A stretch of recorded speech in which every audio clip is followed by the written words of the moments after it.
We're looking at moving averages, and the question is for momentum traders, what are the best moving averages to use? Should I use a 10, a 20, something more dynamic?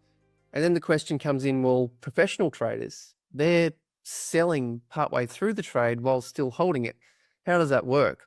Well, Gary Glover's been through, he's pulled apart trades, got examples, and come up with some numbers that were quite interesting. We were both a bit surprised about what the outcome was. So it's a common question that we get, and he thought he'd take the time to drill into it. This video is hopefully going to help those who are wondering how best to use it.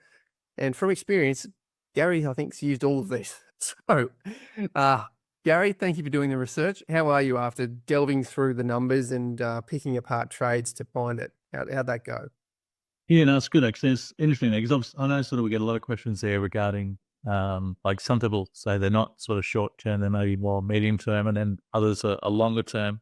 They're still sort of asking about, okay, what how do I use a stopper from a long term investor? And then our shorter term traders there are asking about the dynamic stops, and as in how you trail them, even to the point where like a lot of the professionals they'll trade some into heat and then trail the rest there. So how does that work, and how does that influence our result? Because a lot of people say, like, if I trade some in the heat, then I'm giving away a lot of my gains, if the thing takes off there. So it's just interesting if we look at, it was some interesting questions that the viewers were putting out there. And because I'm sort of I've recently sort of got my plan in place there. This is a big part. This is probably a big shift for me personally, is not so much trading some in the heat, but having more of a rigid process, Chris, as well. So I'm sort of, I used to sort of try and sell some into 3 or 4 day heat. So it might be like a quarter or a third, or or maybe some more, and then try and get my stop to break even, and then try and let it run, and then take some more off if it went further higher there. But I'll have a target in mind there. But we've noticed with momentum stocks there that we just don't know how far these things are going to run. And the pros there, they take some off, they take some into heat, but then they let some of it run as well, and then they let the moving average kick them out there. So I just thought it interesting to sort of look at, okay, well, if I did the exercise, let's look at a stock that's been on the momentum list for a while, and something has been moving, reasonably does move. It's like these high momentum sort of stocks. We know that when they move pretty quickly, but they can give you some good moves, and some can fail here. So just how does all these different moving averages sort of, how would they work, and what sort of results do we get by sort of selling some of the heat, maybe selling some there? So a couple of things that I've been working on is just is selling some into like 2 tons of risk, and then maybe 2.5 tons of risk, and then then using a 20-day moving average, things like that. So there are different principles there, but I was curious to sort of see what might work, what methods might work best, or if there is a best method there, or how much. So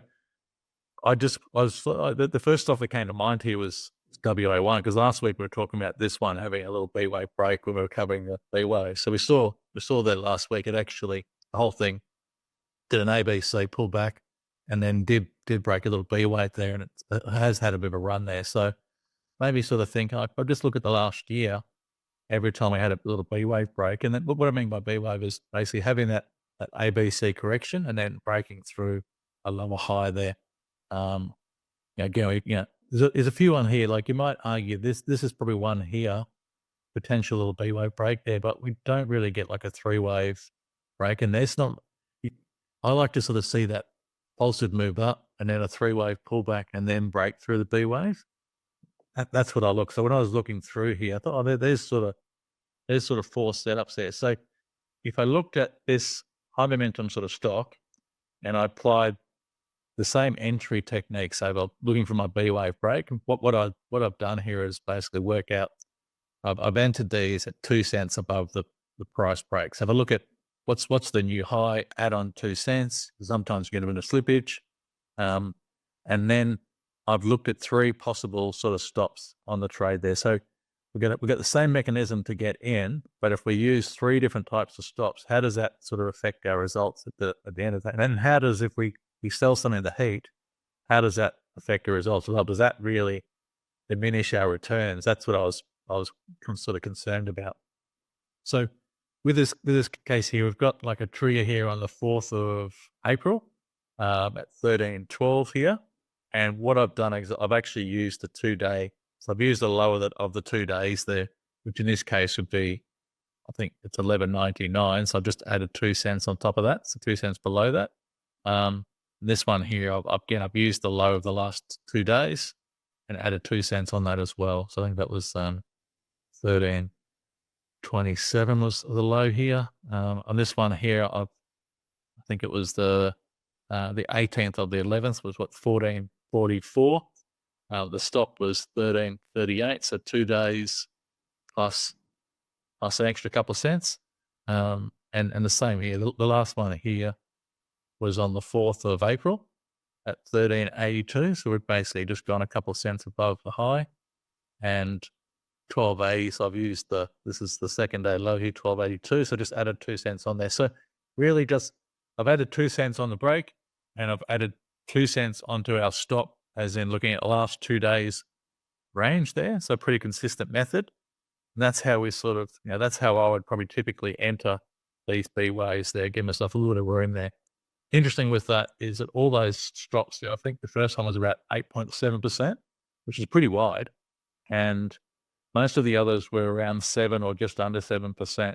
The other 3 areas. So again, pretty wide. But when you look at William O'Neill, he talked about that 7 or 8% being the maximum that he would use on those high, high momentum. And anyone he talks about, in his book, he talks about that 8 being the point where it just gets to be too far. So without drilling into the maths with it, that fits with momentum trading, but it's right at the edge of it. So because you're talking about sort of these are the stocks that are moving. I mean, if you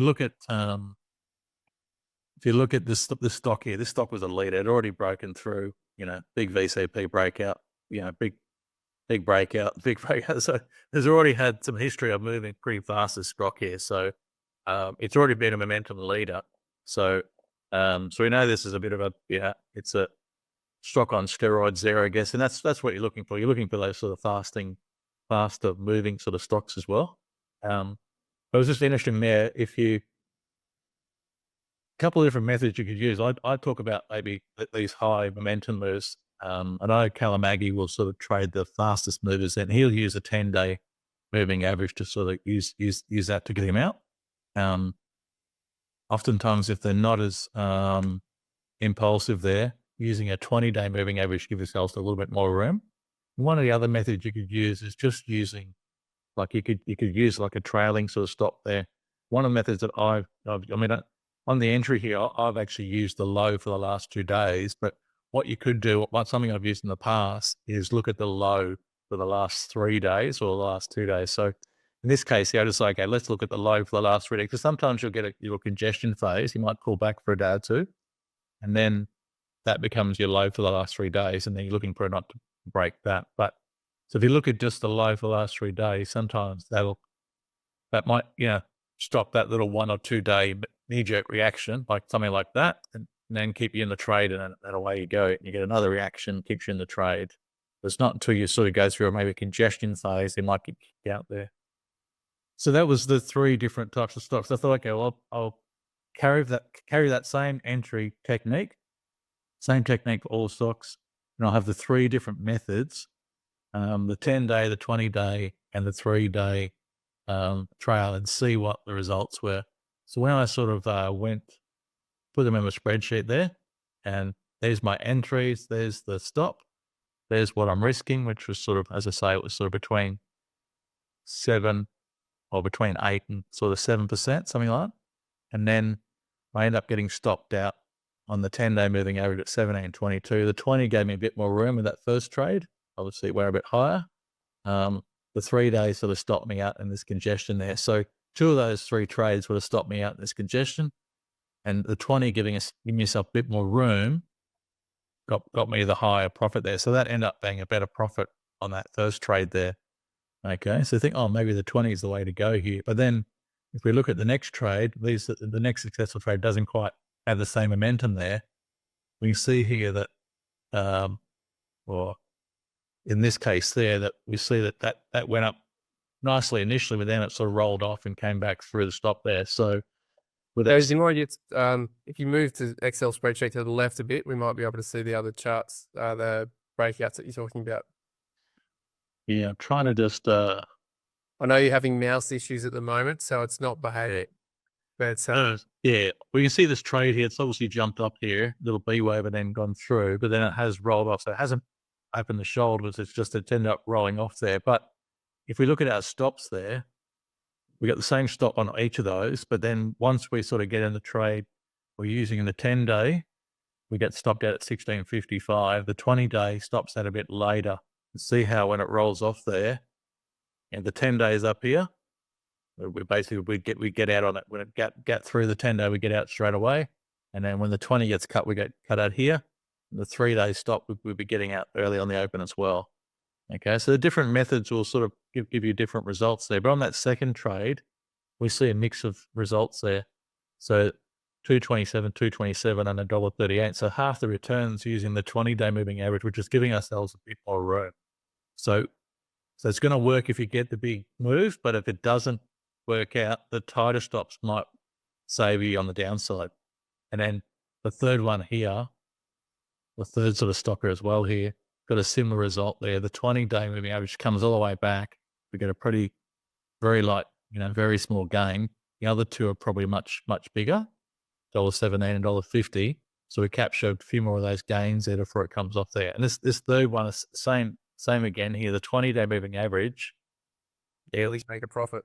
Yeah, barely made a profit. And at least the other two would make a little bit of a profit there. So you're different, sort of, giving yourself too much room will mean that you can catch the big one. But then if the other ones doesn't work, in a lot of cases there, you're not making any gains as well. And if you look at the net, I mean, we're looking at 801 on the 10-day, 878 on the 20-day, and just the 3-day trail was 876. So even just giving ourselves the 3-day trail, that was the same as the 20-day. So that wasn't, that wasn't much better. That wasn't sort of much worse there, just by having that sort of 3-day trail as well. So it just kind of shows us there that the different moving averages, sometimes they're gonna work better in certain cases and work worse. And that's really about, if you give yourself too much room, you're gonna choke. You might choke off the big gain, but you're also not gonna. You're gonna have lots of big winners and probably lots of losers and lots of small gains as well. Do you know what I mean? So you're not going to have a real balance in your trades there. Whereas something a bit more dynamic like the 10 might stop you from getting any real big gains, but it will sort of, if these high momentum sort of shares, it might mean you take a little bit home there. Okay. So I thought that was pretty interesting, sort of just looking at just using a slightly different moving average there. But if we changed it up a little bit and said, hey, we're going to use, we're going to put half, we're going to use that sort of, because most of professionals will try and sell some into heat. But one of the things they try and do is look at a multiple of their risk. So what I mean by risk is their entries 13.12, their stops 11.97, they're risking $1.15. So what they might do is say, okay, as soon as I make 2 times my risk, 2 times my stop, so on 15, so $2.30, I'll take that trade off. I'll take half off or a third off, whatever it is, and then I'll let the rest moving a stop. It takes the heat out of the trade because normally the momentum traders are sort of geared up with a regional size position. So it does help them de-risk a little bit, keeps the register sort of ticking away. That's the theory. And then they sort of, then they can just put the stop in place and they'll just trail it with the other method. So if we had half here, capturing say 230, 202, 192, 204. So in each of those cases there, we ended up getting all those trades there ended up getting all hit the 2 times risk mark without fail. Sometimes some people actually look at 2.5 times risk. In each of these cases there, they all hit the 2.5 times before they fail as well. So you would have actually got a hit on, or I don't know that. I mean, this is just, I could have done this. I'll probably look at this on a few different sort of stocks here. Maybe we'll do some further analysis, further reviews there. But to say that we'll hit 2.5, I would have thought 2.5 times it might have been half, or maybe somewhere like that. But in this case, it's been all of them. But I don't know if that's the case. I would imagine that maybe sometimes we don't get that. But look, maybe when I'll start reviewing my trades, my numbers there. Maybe, as I was saying to you earlier, maybe, if we find that, say, 70-80% are getting 2.5 times, then we'd probably be trying to move higher. Or maybe we move this to, say, 2.25 times our risk. But just the context, I think you and I both have a Yeah. bit of a minimum where we don't really take trades unless there's a 3-to-1 ratio where we can get 2 times our risk. So we know we're not getting 80% of the time, we're getting 3 times because we don't have faults of 80%. But this really, that's quite super interesting. Between 2 and 2.5, that could be a sweet spot. And you're saying a lot of the professional traders are working with those numbers. Yeah, so a lot of guys will use the 2. I know sort of Jack Casellas, and I know Minervini used that 2-for-1 as well, to take some risk off. He often takes in a bearish phase or in a weak market, he'll take the whole lot off, like 2-for-1.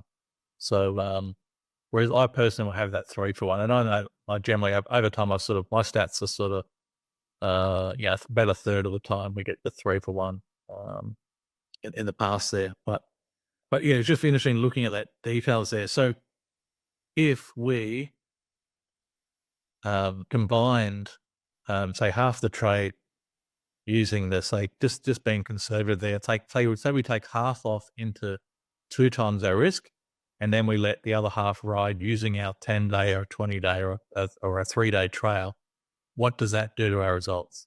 You think, okay, if I'm taking half off early, I might be capping my upside, so therefore my returns might be a little lower there. That was sort of my thinking or my concern there. But when I looked at if you took half off early and trailed the other half using the 10-day, so this has gone from 801 to 814. So actually get a slight improvement by taking half off early. And then with our 20-day moving average, by taking half off early there, we probably cap our biggest winner, but we still go pretty close. By taking half off early, we still end up with 853 versus 878. So not a big difference by banking something pretty regularly there 2 times. And then the third method here, using a 3-day trail there, again, we lose a little bit, but not too much there. Considering we're doing a bit more banking, we're really giving up a lot less risk here. What's probably most revealing here is the numbers are all pretty similar. So the different method you use, whether you use a 10, 20 or 3-day trail, they're all slightly different there. After a number of trades there, you end up with a pretty similar result. Some of them are going to work out bigger, some of them are. So there's no one right method there. There's probably lots of right methods, but there's some sort of consistency in that method. The biggest thing that I found here was actually when I looked at this, by taking half off early, what this does do is instead of getting lumpy trades like big ones here and small ones there and then big and small, look at all our trades here by banking. But then they're much more, so we're not having the range of results where our actual results are actually are more. So we're banking a bit earlier, and we're just keeping the cash register sort of banking away. So we are not giving up much at all by banking a little bit early. And if anything, what we're actually doing is smoothing out our results. It means we're having more winners, and that's good we talk about the mental health of traders. So if you're basically having more winning trades, then it's good for our mental well-being as well. And this keeps the register ticking away. There's a reason why the professionals do this, is it's constantly sort of, we're taking half off. It's not sort of all or nothing type of trades. We're not getting the 6.90 and the 12 cents and the 38 cents there. So we're, in here, we're really only getting 2 winners and 2 break-even trades there. And this is not even accounting for losers there as well. So if we went back and looked at other stocks there, we're probably going to have a few losers there. It doesn't work out. Things might break down here. But I just think what it does highlight to me is that, if you're trading these high momentum sort of stocks here, by de-risking some of that trade there, you're not giving away too much by doing that. You think you are, but the reality is you're actually smoothing out your results.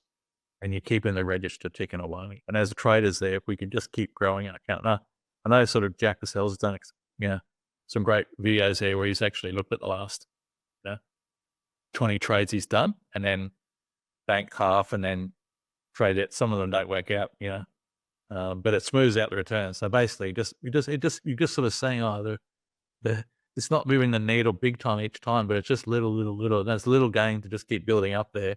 And as traders there, it's sort of like it's just a good sign there. So I thought it was pretty interesting there. I'll definitely look at reviewing this a bit more. But so far, I'm using the 2 times. I am looking at the 2.5 to sort of see how often that gets achieved, because that's sort of interesting. But yeah, maybe the sweet spot's in between there. But maybe it's a means of the stock too. If it's it's one of those stocks that sort of definitely loves to ride the 10-day moving average, then maybe you can aim for a little bit more. If it's a little bit more, tends to hug the 20-day, and maybe you're looking for a little bit less and stuff there. But yeah, I thought it was pretty interesting there. It just sort of told me that the method I'm using at the moment, selling half into that 20-day, it is 2 times my risk, and then trailing the 20-day is a pretty good method. So far, it's not, it's all going to even out there. I guess at the end of the day, it just shows that we're having a process and having some consistency in the process there. I think it does sort of work out quite nicely there for you as well. But that's the power of the reason the pros are selling into heat is that what they're doing is probably keeping the returns a little bit more less erratic. Yeah. So it's not so much you're not making more money or less money by doing that. It's just maybe a less erratic. You're banking more regularly, having more winners, and human beings are frail.